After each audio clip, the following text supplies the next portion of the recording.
The return of Marcus Bontempelli. Did not miss a beat, did he, Brownie? Yeah, he's fantastic. It was great to see. He was out there and the captain was there and he led the midfield charge. They're building a nice midfield there and it's got quite a balance as well. We know he can hit the scoreboard. He actually started at centre-half back. Can you believe the impact that he had after... He hasn't played since September.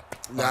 Well, we know he's such a professional. Yes. You know, one of those. So it doesn't surprise. And quite often first up he used to go well because there's no expectations, even though it's Marcus Bontempelli. So he did start at centre-half back, but that was all part of the planning. They were swapping through centre-half back, but really playing midfield. Look at that kick. It's just magnificent. I'll show that later on for Norton for my good. But he was fantastic.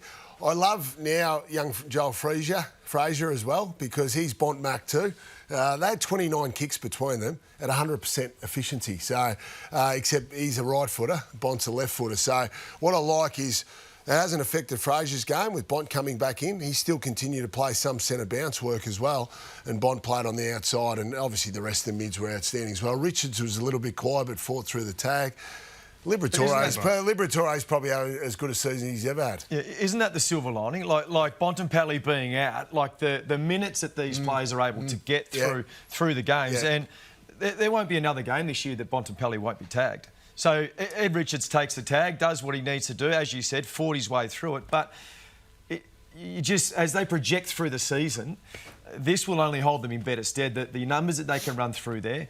And the experience that these kids have got underneath when Bontempelli's been out. Well, Norton stood up after Sam Darcy went down. I want to ask you about Jamara, Leigh. How would you handle the Ugle-Hagen situation? I don't know what the situation is.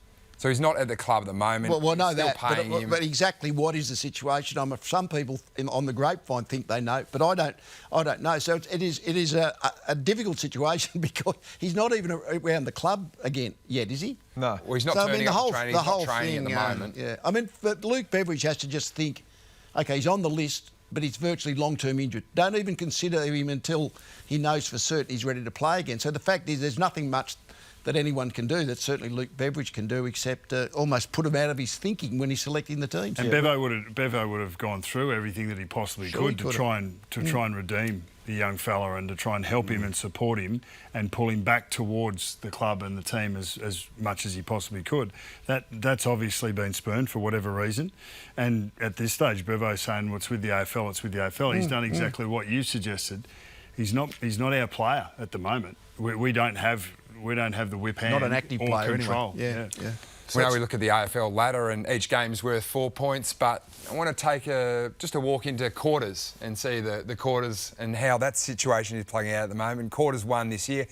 And if you look at it, it's very different to the AFL ladder that we see. Adelaide currently dominating at that at the moment. The Giants sitting up, they played against each other on the weekend. Do coaches look at stuff like this, Bucks, to sell the story?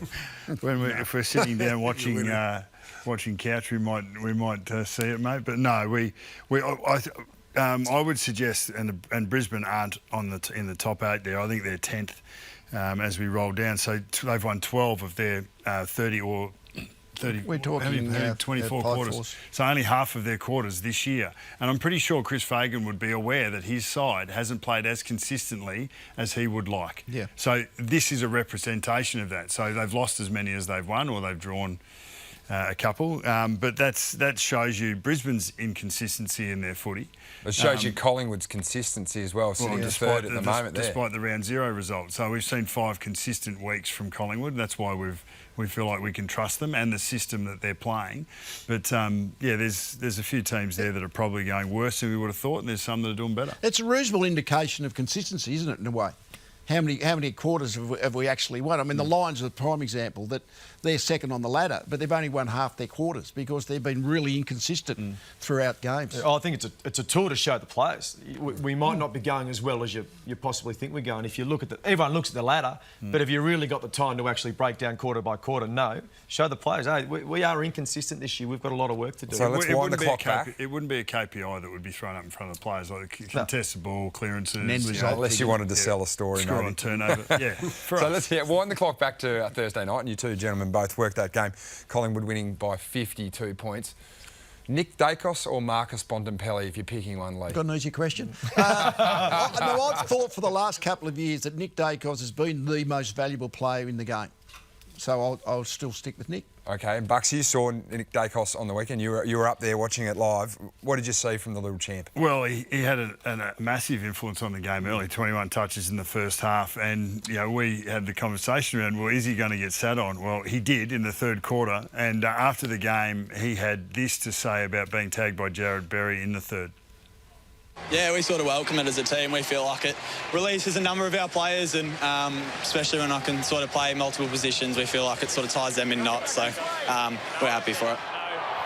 So Jared Berry was really physical. Physical there, isn't it? Physical, especially early in the third quarter. And Daicos had 7 touches in the third compared to double-digit figures in the first, second and last. But this was a bit of this edit. Like, Brisbane are 14 points down at this stage. And Berry, when the game was in transition and Brisbane had the ball in his hands, he was prepared to try and move around. We can see that Pendlebury, Josh Daicos, high backs. Nick Daicos is in front of Berry, like away from screen, another 15 or 20 metres. And this is the Bobby Hill chase down tackle of Zorko. And when that turnover happened, Nick Daicos, who was felt free of, and that's the hardest he ran for that third quarter. You can see Jared Berry in the foreground, and this is the Nick Daicos goal, and then he's thinking, that wasn't a turnover and I expected. So in the end, that was Collingwood's best quarter. And it was also the quarter that Brisbane decided to tag Nick, and they let him go in the last quarter. So this argument about tagging it being the panacea for team results is folly, because it's not really the individual outcome that matters, it's how the team actually performs off the back of it. The argument would be, why didn't you start with it? Because Berry individually had a reasonable impact on Nick Daicos. It did stop Nick running, like visibly. It stopped him running and stopped him following up. But Collingwood's system, I think a great system allows a player to be great. A great player doesn't make a great system. So the Collingwood at this stage are in a really efficient system, and we'll look at that with their defence, but that allows Nick to do what he does, not the other way around. But Nick is the most flexible player. He could be playing back 6, he could play midfield, or he could be playing forward 6. And he did all three of those in the first 5 minutes. Just in the third quarter, he started forward 6. They wouldn't have known necessarily that Berry was going to tag him. But every time you looked up in that third quarter, he was somewhere else on the field. So if Berry has to go with him, another Lions player has to change position. Yeah. And Collingwood do it beautifully. I mean, they've obviously thought about it, they've trained it, but because he's got such great positional flexibility, if you tag him, you're going to be in all kinds of different spaces, and your team mates are going to be moved all over the place. And I think that's something that Nick and Collingwood do better than anybody. Yeah, defensively at the moment, the Pies are the best team in the competition. And you spoke about system, and you need a captain of the system. At the moment, it's Scott Pendlebury, and you've put this on the agenda, Bucks. But what he is doing around the ball is just setting up the Collingwood defence, but then also setting up the offence. And once you do lead it, you have followers. So you can see at the moment, Collingwood are just owning this outside perimeter. It's not the big wide perimeter, but it's this one around the contest. So these players here that are all highlighted, they're all there for defensive mechanisms, but you put yourself in the right spot and you start to get used going through the middle part of the ground. It's exactly what we've spoken about for a couple of weeks now, Bucks. Yeah, well, if you're setting up with numbers in the corridor defensively, and this is the master. And as you showed here, so Pendles is pretty much always in the centre square, and if he's not in the centre square, he's not far from it. It's a wagon wheel, so he doesn't have to do much running. He doesn't cover the ground as well as he used to, but he doesn't have to. He just positions himself in a really good position with balance at every contest. I love this one. This is an old Damien Hardwick sort of teaching. Here to say, have a look at where the umpire is. If you're going to play this Pendlebury role, and it was Cochin for Richmond through the house in years, is that use the umpire as a potential spot, because they see themselves in the corridor lateral to that position every single time. Well, I think, and what we saw Collingwood do quite often is force their opposition wide, but then when they get along down the line, they were able to chain back to their numbers. Josh Daicos running off the back, Nick Daicos doing 1-2s. I think Ned Long has been excellent at being able to take that ball and bullock it back towards their numbers in the corridor. And Pendles has found himself, lacing up players going forward as well. And they were good ahead of the football. They won contests early. In the aerial contest, they were strong. When you see sides do well, they never collapse in. No. The good sides never collapse over and allow that space to open. Yeah.